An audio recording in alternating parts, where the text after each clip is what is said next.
Have you ever wondered what it actually takes to run a charitable activity or even run a whole charity organization? Well, in today's episode, we are going to talk about that.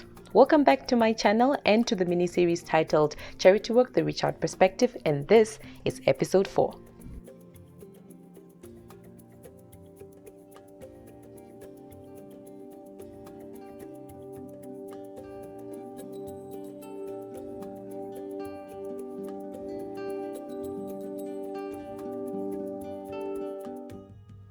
So as mentioned earlier, in this episode, we are going to be answering some of those questions that you guys have sent us on our various platforms, such as our Facebook page, our Instagram page, and that you've even asked us face to face, because we realized that sometimes you might want to start some charitable activity or even an organization, but you may not have the experience or might not even know where to start. So being a charity organization ourselves, we decided to compile this little episode where we get to answer some of these questions and then tell you guys what's the best way to approach certain situations. And just a disclaimer, this is based on the Reach Out experience. It may not be the same for other organizations, but this is based on what we have experienced and the advice that we would give from the way we run our organization. Right? Okay, so one other thing I'd like to mention in this point in time is I'm so excited because my fellow teammates, members of the organization, are going to help me answer some of this question. So I'm not going to be talking alone. I'm not going to be rambling about as usual. So I'm so happy that they could join me on this episode. All right, let's get into it. One of the questions we got was, what inspires you to do charity work and what satisfaction or benefits do you get from it? So charity work is a cause that I'm truly passionate about. I believe that it is a God-given assignment for me to do on earth, so it basically makes it my purpose as well. I'm willing to give because I know how it feels not to have, and my satisfaction comes from seeing a person move a step ahead because of the help that I provide. So just like any other hobby, I absolutely love and enjoy doing charity work because it makes my heart so full and it really just brings out the best in me. We are huge believers of diversity, but like any other charity organization, we started quite small, and we started off with donating warm clothes for winter to those who are in need. We ran projects such as donating sanitary pads, but as we progressed in our organization, we decided to have specific focus areas and sort of run them along with the interest of the different members of the organization that we have, so we can have that one champion that sort of runs the activity with the help of all the members of the team, but also looking at what are some of those other needs that kids may have. And mind you, as mentioned in our first episode, our target are kids, but of course that does not mean that we don't help other community members as well. So we also gave you guys a breakdown of what our main activities are in the first episode, but I'm going to go through them again. So one that we have is the Back to School program, where we donate school uniforms mostly to kids in rural areas. And then we have the Pledge a Pad campaign, which is where we donate sanitary materials such as pads and tampons and panty liners and things like that to girls, also targeting rural areas. And then we also have the Reach Out Youth Mentorship Program, which is mostly just a program where we target young people and just take them through conversations and give them some inspiration for, their future endeavors and future careers and things like that. More details in episode 1. And then the other one that we have, of course, is the Reach Out Star Performer Award, where we recognize academic performance, and then we give kids top performers at the school. We give them some little hampers just to put that smile on their face and to help them keep going, because at the end of the day, that is what we want to do, to encourage them to continue performing well. And then the other one that we have is the Random Acts of Kindness. And this is where all the other target groups fall, where we basically just help whoever is in need. But this is really in line with the amount of resources that we have at that point in time. So those are the main activities that we run as the organization. So we currently do not have fixed donors that support our programs financially. Most of our funds come from our own pockets, where we as a team do monthly contributions. We will also occasionally get support from generous members of the community, like our friends, family, colleagues, or just random people out there who find the need to support us. We will also occasionally get support from bigger private companies, but this normally requires us to write official funding request letters to motivate our need. We have definitely realized the need and importance for us to actually start applying for bigger grants and sponsorships. We have also realized that funding remains to be one of the bigger challenges we face on a daily basis, because as much as we would love to help everyone, our resources are always limited. We have learned to understand that it's not always about the number of people you reach out to, but it's about the bigger impact you make with the little resources you have to share with others. I should admit, this is not a very easy task because help is needed everywhere. But at the end of the day, we can only help so much people. So one of the methods we've put in place to assist people is basically not methods to assist, but methods in which we identify these communities or the schools is firstly by word of mouth. Sometimes we get people that come to us and ask us if we can provide a certain community or a certain group of kids at school with assistance. We definitely take that into consideration, and then we include them as part of the overall program. The other one that we have is observation. I mean, we get reports on the news all the time about families, about kids that are in need of all kinds of help. So we look at where we can help, and then we include that as part of our identified groups, and then we put them into the various programs through which we can assist them. Yeah, I had to actually note them down because sometimes, we need to be quite specific. The other one is recommendations, which basically goes in line with word of mouth, where people basically come to us and ask us if we can provide help to specific people or even to themselves, because we have had situations where people had contacted us because they needed some kind of assistance, and we take it from there as one of the groups, and then we identify through which program or which focus area we can assist them. And then the other one, of course, is media.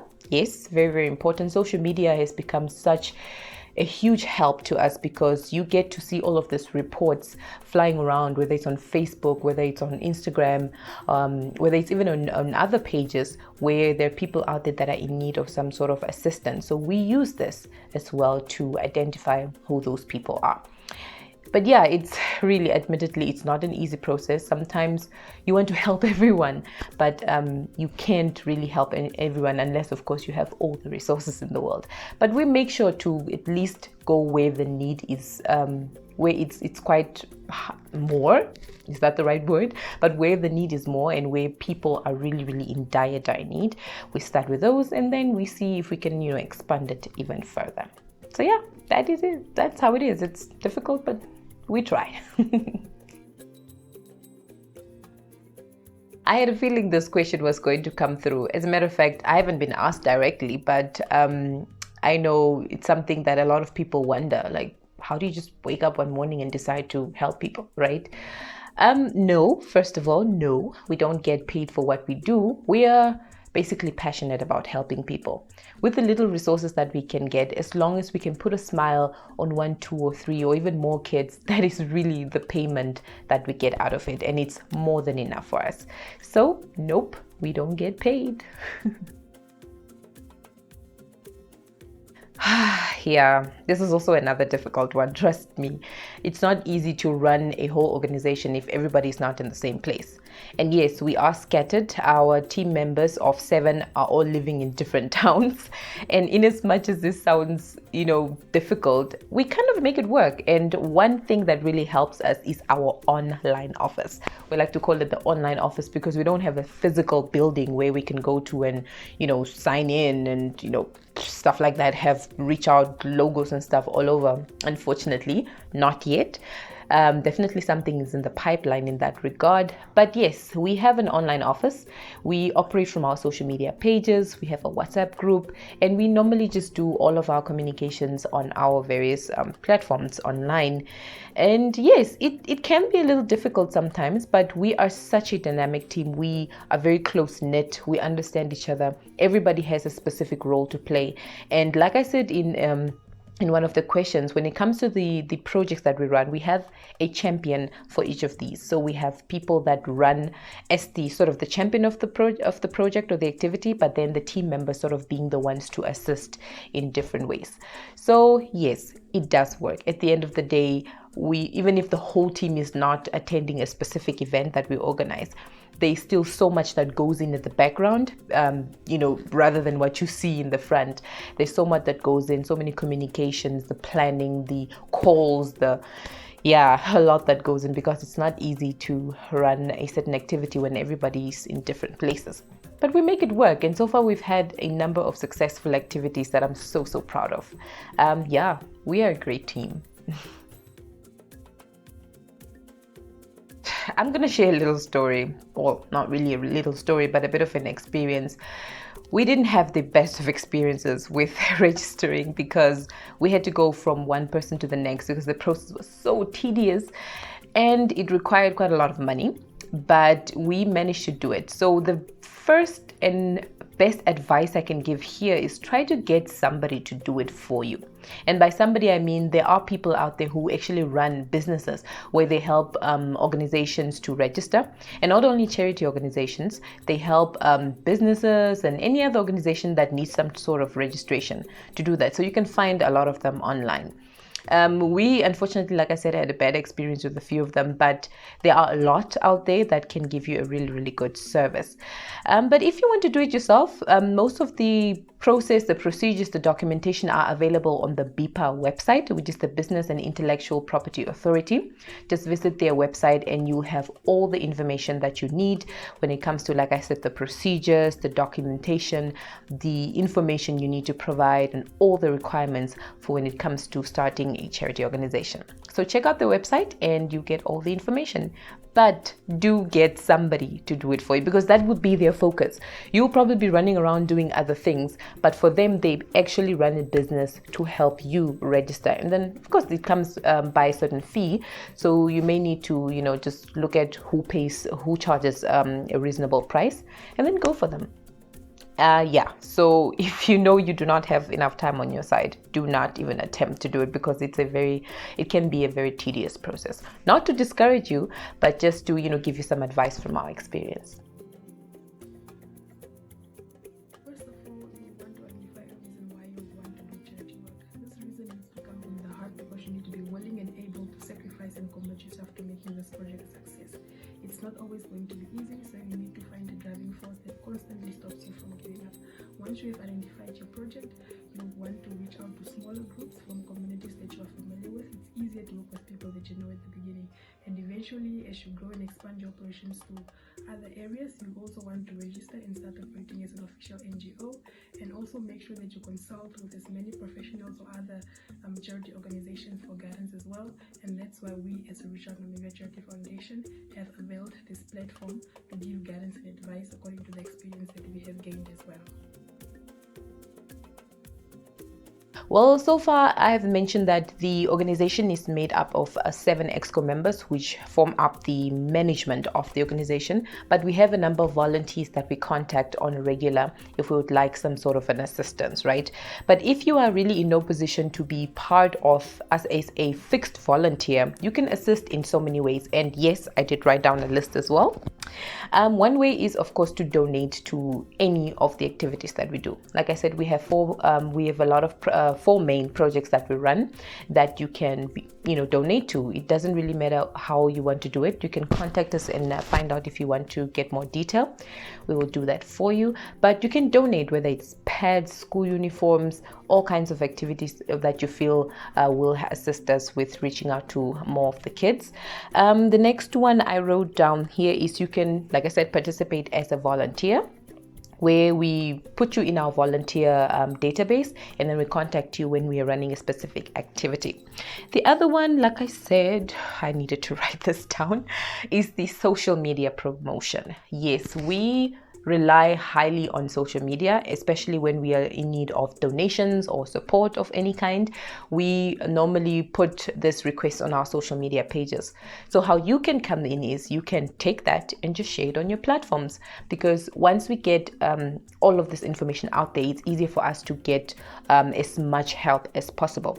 So if we are running a certain project, for example, if we have the Star Performer Awards coming next month, for example, you can take one of our promotion items and then put them on your social media pages, give it a little spicing in the captions, and then draw more support our way. So that is one way you can support. And sometimes it's really just checking in with us and seeing what we're up to and just showing up, right? If we are running, for example, a soup kitchen at some point, you're more than welcome to pop in, and we always communicate this on our social media pages.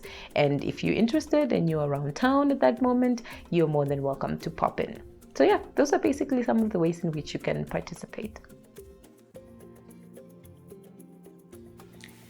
ReachOut Charity Foundation Make a Child Smile have given me the opportunity to discover my purpose of serving and giving to others.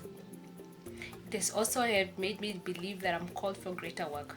So I just want to encourage anyone that wants to start doing charity work to firstly take time to identify your goals and your interests, think about why you want to volunteer, and to also accept that you can't help everyone at the same time, and to know whatever differences and changes you want to see in your community has to begin with I.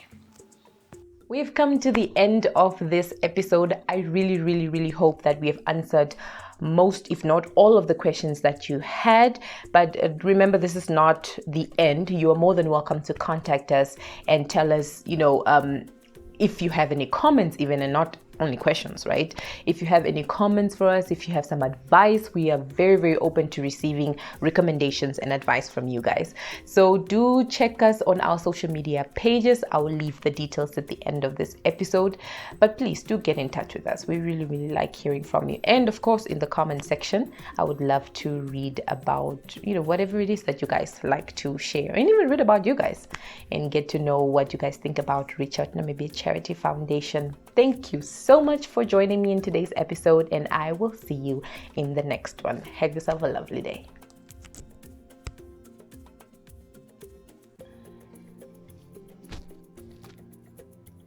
Okay.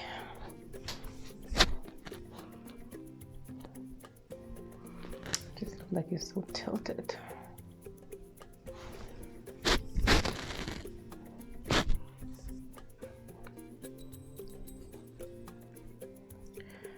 Okay, I need to test the lighting and see if this is actually fine.